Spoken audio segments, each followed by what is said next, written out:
Hey guys, Mitko here from DN Models. Today we're unboxing a model of the first production helicopter, Flettner 282. This particular version is a two-seater and it is called V-21. It is made by Miniart and it is part of their new aircraft miniature series. Interestingly, for a company with Miniart's reputation, the box isn't crowded. There are few sprues, which is typical for aircraft modeling and pretty self-explanatory, knowing that Flettner 282 was a simple design. The box contains the plastic sprues, the decals, photo-etch parts, and the instruction sheet. For those who are unfamiliar with Miniart, this is how the instruction sheet looks. It is made from high-quality material and features color, but not all over it. The blue seen on it is all about the aircraft series resembling sky color. This is new for the Ukrainian company. Everything starts with pictures of the built helicopter to let you know what to expect in the end. Of course, description of the sprues and other contents of the box is present. So far, Miniart dealt with armor mostly, so the very first page here helps Miniart fans to get into aircraft modeling too. Nice touch.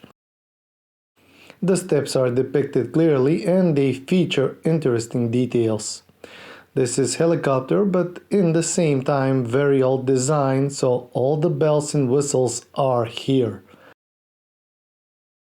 Engine itself is not a big or a complex one, but in plastic it looks quite sophisticated. Cables here and there will make it shine even more. Besides, aircraft engines are always better maintained than armored ones, so you can really polish it here. That way, even enclosed in the fuselage, it will draw attention to itself. The frame construction will be challenging. And the reason for that is because of the alignment, which must be done accurately, and it is very tricky. The assembly of everything ends with the cockpit, which is the other way around the usual. The reason for that is this is an open space area and it follows the logic. Usually with aircraft modeling, the cockpit is what comes first.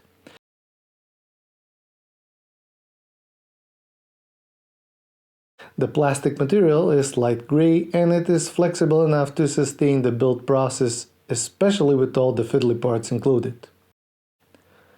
Sprue design is typical for Miniart.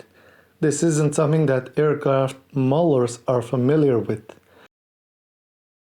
There is a mix of various parts, shapes and sizes. Detail on everything is very good, but there is flash present more often than what you would like to have. Working with Miniart models is demanding and a good set of tools is needed. Following through the sprues and you will see why. Before, Miniart were using plastic that often cracked and the elements broke here and there.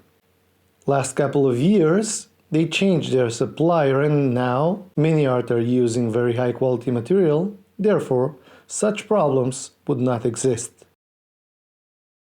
With all those small and fiddly parts and especially the frames that you see here, this is a very important point to know about. The Flettner 282 was a steel tubing construction covered with fabric. However, all those details that you see here shows the way that Miniart approaches their kits. Everything is broken into several pieces, satisfying the demands of even the most picky modelers out there. In some cases that might be annoying, but not here. This helicopter doesn't have much to show for. Nowadays, such flying machine can be built inside of a garage. That's why the Miniart effort should be appreciated. If this was Tamiya, probably the numbers of parts would be in half. On one hand, this makes the kit harder to be built. On the other, well, This is what modeling is all about. The fuel tanks that are sitting outside of the fuselage are there because of the rear seat for the observer, and they represent one of the very few solid metal parts of this kit. Mostly everything is framework and fabric covered flat surfaces. In my opinion, there couldn't be any better company to cope with such a project than Miniart. They're expert in such approach, and this aircraft isn't the standard looking flying machine that we're used to. So there you have it. For example, those parts that you see here offer a great base for various weathering. It is important to mention that since the approach towards fabric and metal rods in weathering is completely different. Such an asymmetrical build presents different challenges, and that makes it more tempting. By asymmetrical build, I mean asymmetrical approach to weathering. The blades are one very important thing for this helicopter.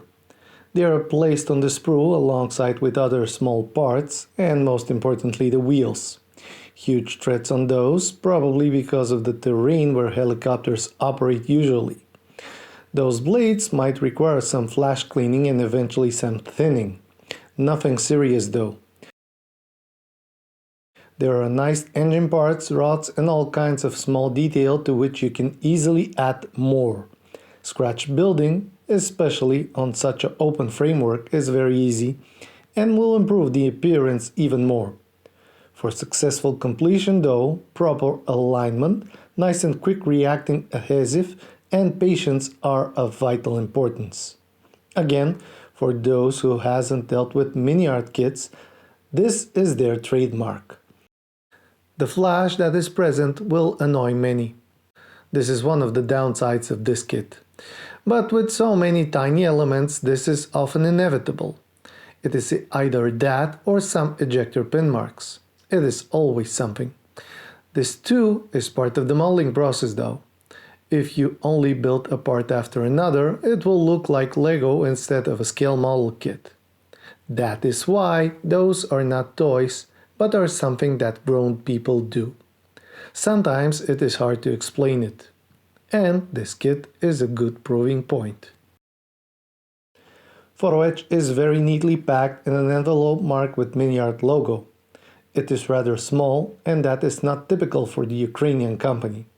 But again, the simplicity of the Flettner 282 is the answer to that question.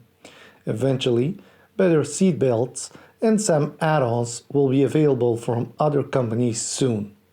I believe Edward already offered a Photo-Etch set for the Flettner helicopter series. The Photo-Etch material is very thin and nice, but color Photo-Etch sets might fit a bit better.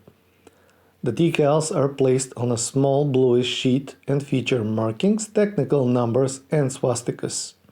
This sheet is small because there is only one option included in the set. Flettner was never built in large numbers, hence the limited appearance options here. The paint scheme is represented at the end of the instruction sheet and feature two-tone camouflage. Both are RLM colors, light blue on the bottom and dark green on top. Interesting for this aircraft are the markings on the horizontal stabilizers, which is unusual, but there are no other flat surfaces that they can be applied on. The single tone allows for interesting weathering, but even without too much of it, the outlook of that flying machine will make it very attractive by itself. Instead of conclusion, Miniart offered two other versions and they do have different camouflages too. For Luftwaffe modelers as well for helicopter fans, one of these is a must. Those kits have few parts, but the simplicity of the original thing is the reason for that. Not much is required, so to achieve wonderful results, maybe a little scratch and eventually some Photo-Etch from an aftermarket company. Very promising start from Miniart with their aircraft miniature series. This is a niche where if they dare to tread more boldly, they will shake the modeling world for good. There are tons of interesting and obscure projects in aviation history, and if there is a company that is famous for dealing with such, this is Miniart. This small kit is probably the beginning of a big journey for the Ukrainian model maker, and hopefully we will soon see more in various aircraft in different scales. In short, highly recommended because it is very interesting and will be satisfying once built. Thank you for watching, stay tuned for more. Don't forget to share, comment and subscribe, and I will see you in the next one.